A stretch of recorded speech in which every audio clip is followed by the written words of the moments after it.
भारतेंदु हरिश्चंद्र जी ने कहा था, निज भाषा उन्नति अहै, सब उन्नति के मूल।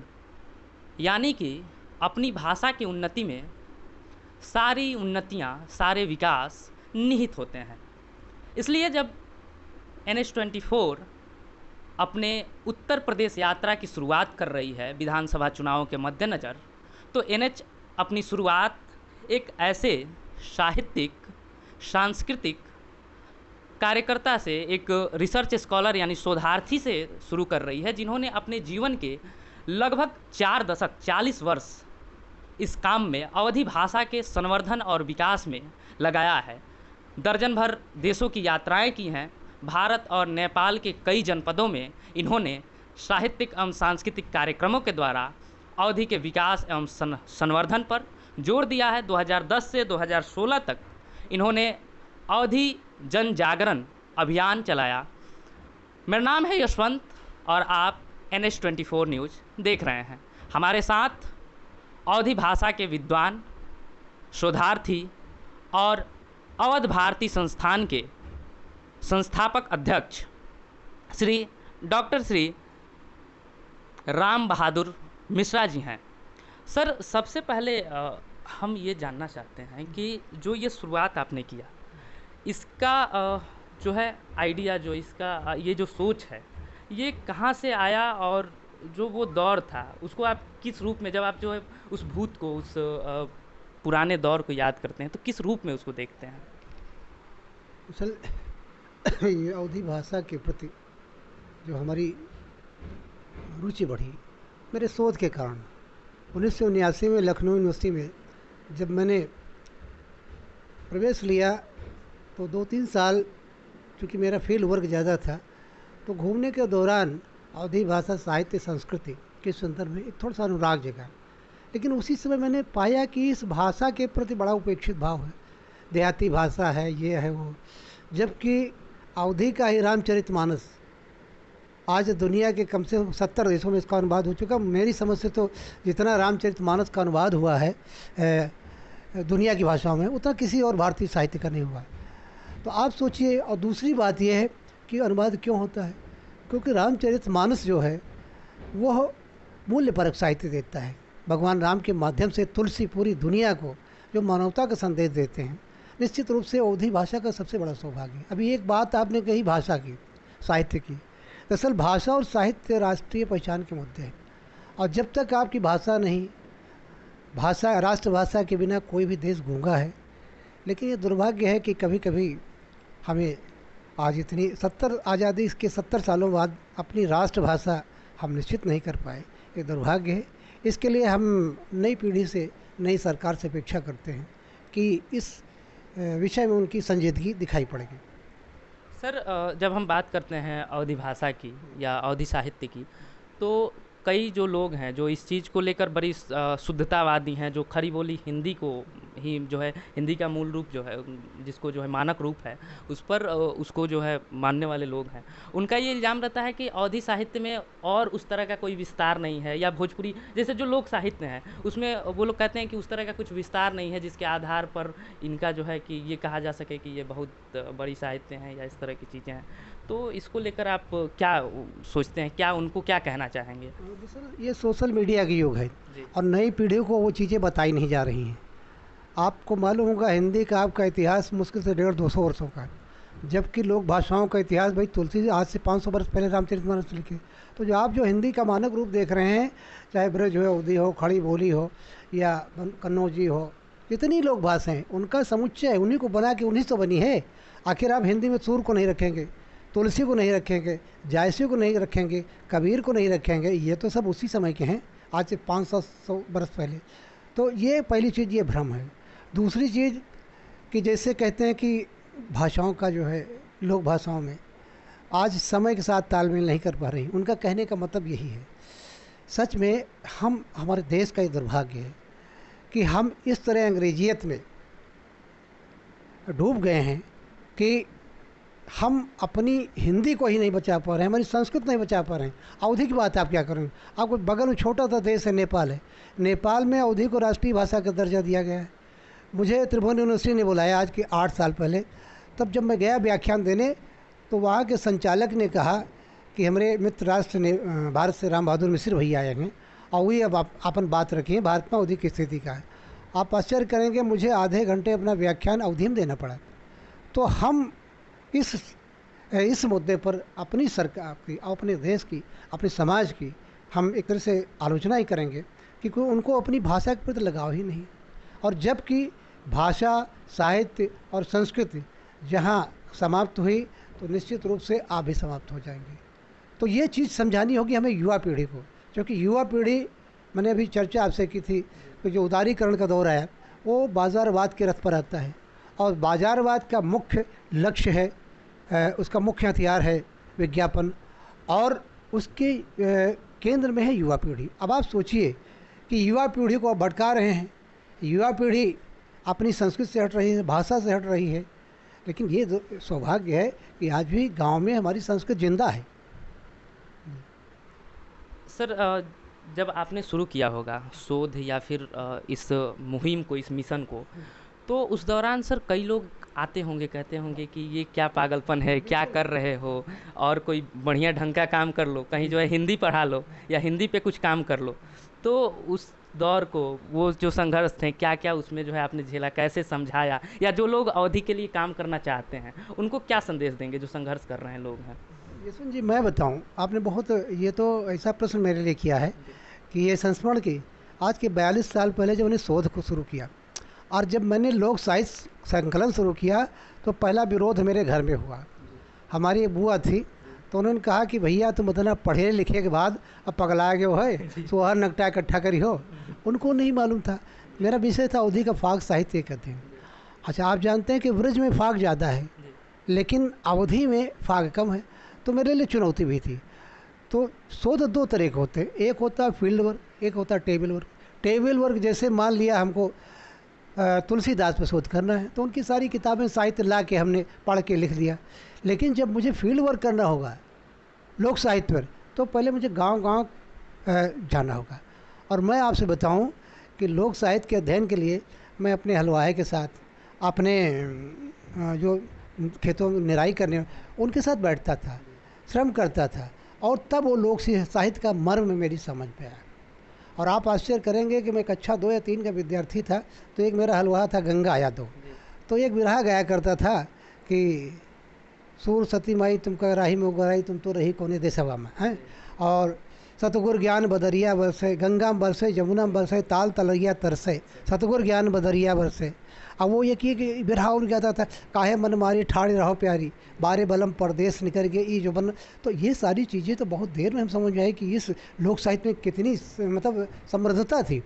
उस जो मैं आपको एक उदाहरण देना चाहूँगा कि बहुत सारी चर्चा इधर 2 दशक में हुई नारी विमर्श की कि नारियों को बड़ा उत्पीड़न होता है, ये सारी चीज़ें। लेकिन अवधि के विवाह गीतों में मैं 4 पंक्तियाँ दूंगा कि नारी विमर्श का बेटी बेटे में कितना भेद है, ये आज से हज़ारों साल पहले हमारा लोक साहित्य कहता है। एक ही बंसवा के दो रे कहनिया, एक अरे बहन एक भाई, और भैया का दिनों में महिला दो महिला, बहनी का काहे विदेश। ये पीड़ा लोक साहित्य की, ये हिंदी साहित्य में तो आज आया है। तो ये कहने का मतलब ये है, तो यही से मेरे अनुराग हुआ। और आपने जो सवाल किया कि लोग उपेक्षित भाव से, तो निश्चित रूप से इसमें तो मुझे बहुत संघर्ष झेलना पड़ा। आज मेरी अंतर्राष्ट्रीय पहचान है, आज तमाम सारे लोग मेरा समय नहीं ले पा रहे हैं, लेकिन एक समय था कि मुझे छोट भैया पत्रकार भी, मैं जोंधैया पत्रिका निकालता था तो जोंधैया दीदी कहते थे, और वो पहाड़े जैसी पत्रिका थी। तो वो संघर्ष मुझे याद है आज भी। लेकिन मैंने आपसे बताया कि मैंने मिशन तौर पर काम किया था, तो इसलिए मुझे कोई दिक्कत नहीं हुई। और ईश्वर का ये धन्यवाद है कि मेरे इस उम्र में भी मेरा स्वास्थ्य भी ठीक है और मैं अपने मिशन में इतनी सफलता मुझे मिली कि भारत से ज़्यादा नेपाल में मेरी पहचान है। सर, जो लोग अवधि में काम कर रहे हैं, आपकी भी एक संस्था है और भी कई संस्थाएं जो है स्वतंत्र रूप से अपना जो है कार्य कर रही हैं अवधि के विकास को लेकर, संवर्धन और संरक्षण को लेकर, लेकिन इन सब के बीच सरकारें क्या कर रही हैं? क्या सच में सरकारें इन चीज़ों को लेकर संजीदा हैं? क्या अवधि भाषा के लिए जो लोग एनजीओ जो बनी हुई हैं उनको सरकारें समुचित सहायता दे पा रही हैं या?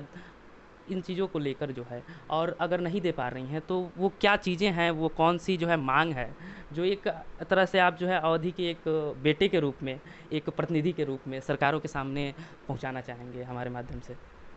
दरअसल भाषा साहित्य संस्कृत के लिए जो भी संस्थाएं बनी सरकारी, तो वो संस्थाएं वैसे हैं जैसे सरकारी तंत्र है। जाहिर सी बात है कि उससे वो भी नहीं बची हैं। हालांकि कुछ शुचिता उनमें बची हुई है, लेकिन वही लूट तंत्र है, उनका अधिकारी वहीं बैठे हैं, ब्यूरोक्रेसी हुई है, उनकी अपनी पॉलिसियां हैं। तो अब उसके तहत वो काम करना चाहेंगे। ऐसे में होता क्या है, पहले होता था कि बड़ी बड़ी साहित्यिक संस्थाओं में लोग जाते थे तो वहाँ का अधिकारी खड़ा होता था, आईएएस अधिकारी सलाम ठोकता था। लेकिन आज स्थिति है, आज का अधिकारी क्या है, वो स्लिप गेट पर चपरासी को दीजिए, उसके बाद बामुश्किल उसको टाइम मिलता है, फिर बड़े उपेक्षा, हाँ बताइए आपकी क्या ज़रूरत है, कैसे। तो ये सरकारी तंत्र का जो चरित्र है। लेकिन साथ में बहुत सारे लोग, बहुत सारे संगठन, बहुत लोग अवधि के लिए काम कर रहे हैं। वो बताया कि मिशनरी लोग हैं, उनको ये ज़रूरत नहीं कि हमको इससे आर्थिक पक्ष मेरा मजबूत होगा। हालांकि अब साहित्य भी आप एक तरह से सोचिए कि व्यवसायिक हो चुका है। आप देखिए कुमार विश्वास को, हैं, कविता के नाम पर वो व्यापार कर रहे हैं, 2.5, 3 लाख, 5 लाख, हम तो सुनते हैं 10-10 लाख रुपए एक लेते। तो ऐसे साहित्य कल्याण तो होना। एक चीज़ जो है उन लोगों का कहना है जो साहित्य को लेकर जो है, जिनको आप कह रहे हैं कि जो व्यवसाय करना है साहित्य का, कि साहित्यकार खाएगा कहाँ से? हर कोई क्या लोग ये चाहते हैं कि जो है निराला की तरह ही हर साहित्य खून की उल्टियाँ करके मर जाए? क्या जो है कि अदम गोंडवी की तरह लोग जो है बीमार पड़ें और इलाज के पैसे ना हों और लोग मर जाएं? देखिए ऐसा है कि आपने टिप्पणी जो की है, चाहे आदम गोंडवी, निराला, सबको मैं जानता हूँ, और उन पर मैं टिप्पणी इसलिए नहीं करना चाहूँगा कि बड़े नाम हैं, बड़े लोग हैं। कुमार विश्वास पर इसलिए किया कि कुमार विश्वास ने एक कविता वाचिक परंपरा को सम्मान दिया है। लेकिन आप मुझसे बताइए कि कितने लोग ऐसे हैं कि कुमार विश्वास की तरह रोजी चल रही? 1%, 2%। दूसरा, कुमार विश्वास का कौन साहित्य क्रांति मचा रहा है? निराला ने क्रांति मचाया। आदम साहब की रचनाएं, भाई आदम गोडवी के तो मैं घर रुका हूँ, आदम साहब की 2-4 जैसे काजू भुने प्लेट में, विस्की गिलास में, उतरा है रामराज विधायक निवास में, इस टक्कर की एक रचना लिख दें कुमार विश्वास से, बताओ। या वो कहते हैं तुम्हारी गांव में, तुम्हारी फाइलों में गांव का मौसम गुलाबी है, मगर ये आंकड़े ये झूठे, ये दावा भी किताबी है। तुम्हारे जाम सोने के, तुम्हारी मेज चांदी के, यहाँ जुम्मन के घर में आज भी फूटी रकाबी। और मैं आदम साहब के घर गया हूँ, आदम साहब बिल्कुल मटमैली धोती कुर्ता पहने, तो उस व्यक्ति की तो मैं इज्जत करता हूँ, निराला भक्कड़ते ही। लेकिन मेरी टिप्पणी इन सब पर है। और दूसरा, एक बात मैं बता रहा हूँ भाई, देखिए स्पष्ट से बुरा लगेगा लोगों को, लुकमान हकीम ने तो बताया नहीं कि आप साहित्य की सेवा करवाए। और साहित्य की सेवा क्या, साहित्य के व्यवसाय और ग्लैमर, 2 चीज़ों के लिए प्रायः लोग आ रहे हैं। और जितने साहित्य साधक हैं, जो लोग साहित्य में काम कर रहे हैं इस समय, उनका उचित मूल्यांकन ही नहीं हो रहा। खास करके सोशल मीडिया आने से हर कोई बड़ा कवि हो गया है, साहित्यकार बन गया है। तो स्थितियाँ जो है थोड़ी सी विसंगतिपूर्ण हैं।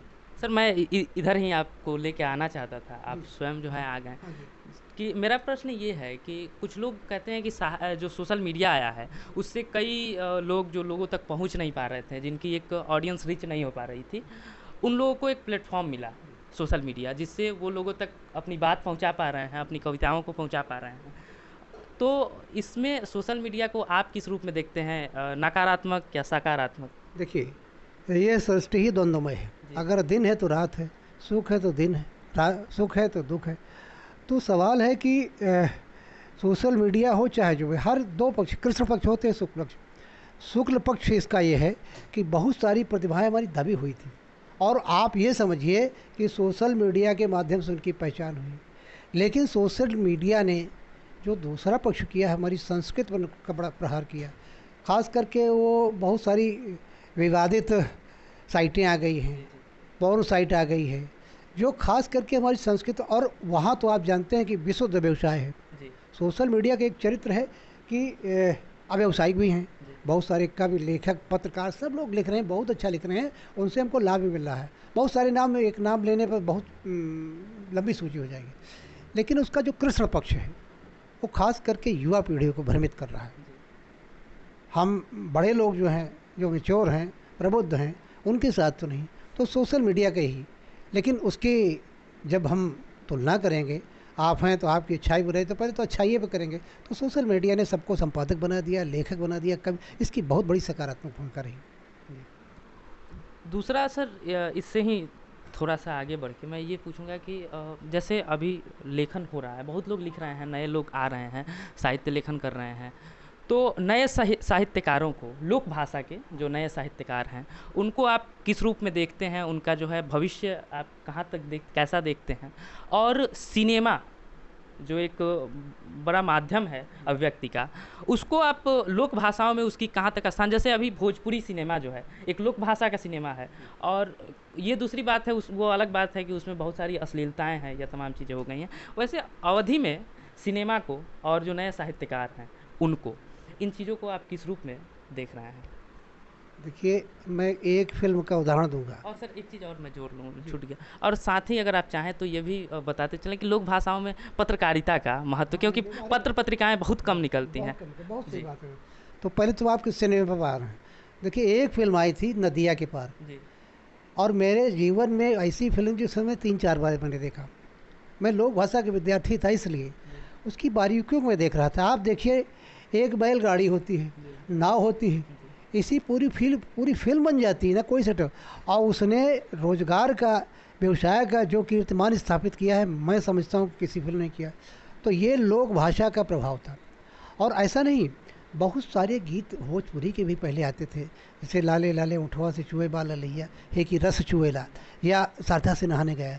लेकिन इधर भोजपुरी को तो इतना, भाई आप ये सोचिए, भोजपुरी से प्यारी हिंदी के कोई लोक भाषा ही नहीं, इतनी मीठी, इतनी प्यारी। लेकिन अश्लीलता ने उसको जो है, हालांकि ऐसा नहीं कि भोजपुरी में अच्छी फिल्में बनी हैं। हे गंगा मैया तो का पेरी चढ़ाई पे, उसने बहुत अधिक कीर्तिमान स्थापित किए। लेकिन अब तमाम अधकचरे लोग आ गए हैं, व्यवसायिक लोग आ गए हैं, और आप जान लीजिए कि सेक्स को व्यवसाय बना लिया गया है। तो इसलिए वो जो क्षेत्र है उनसे बड़ा नुकसान हुआ। दूसरा आपका सवाल पत्रकारिता का। देखिए, ऐसा है कि मैं आपके सामने बैठा हुआ हूँ, मैं अवधि में पत्रकारिता कर रहा हूँ, एक तरह से पत्रिका निकाल रहा हूँ। अब पत्रकारिता वो उस तरह की नहीं कि हमारी व्यवसाय का कोई है कि हम चल रहे हैं किसी का इंटरव्यू ले किसी, लेकिन जैसे इसमें हमने मान ली 50 कवियों को छापा, तो ये 50 कवि समाज की तो बात कर रहे हैं, समाज की विसंगतियों पर, समाज की विडंबनाओं पर चर्चा कर रहे हैं। वो आपके समाज के वर्तमान परिप्रेक्ष्य को, समाज के भविष्य को, समाज के भूत को प्रस्तुत कर रहे हैं। और एक बात मैं बताऊं कि लोक भाषाओं में काम करने के बहुत अवसर हैं, और उसमें बड़ी संभावनाएं हैं, क्योंकि अब हम लोगों ने फील्ड तैयार कर दी है। मैं चाहता हूं कि नई पीढ़ी अगर आएगी तो उसको बहुत, चाहे सिनेमा जगत हो और चाहे पत्रकारिता हो। आप देख रहे हैं कि फिल्मों के 2-4 संवाद अमिताभ बच्चन ने बोले, राजू श्रीवास्तव इसमें बड़ा काम कर रहे हैं अवधि के क्षेत्र में।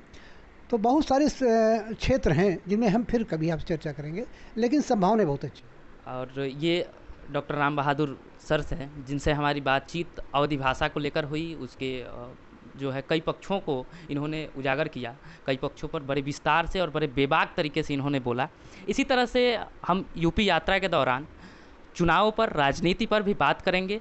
विभिन्न नेताओं तक, मंत्रियों तक आपकी आवाज़ पहुंचाएंगे, उनसे आपके प्रश्न पूछेंगे, उनकी बातें आप तक पहुंचाएंगे, और बीच बीच में ऐसे ही कई साहित्यिक, सामाजिक क्षेत्र में काम करने वाले लोगों से भी हम आपको रूबरू कराते रहेंगे। अगर आप ये वीडियो फेसबुक पर देख रहे हैं तो हमारे पेज को लाइक कर लीजिए, अगर यूट्यूब पर देख रहे हैं तो हमारे चैनल को सब्सक्राइब कर लीजिए। धन्यवाद।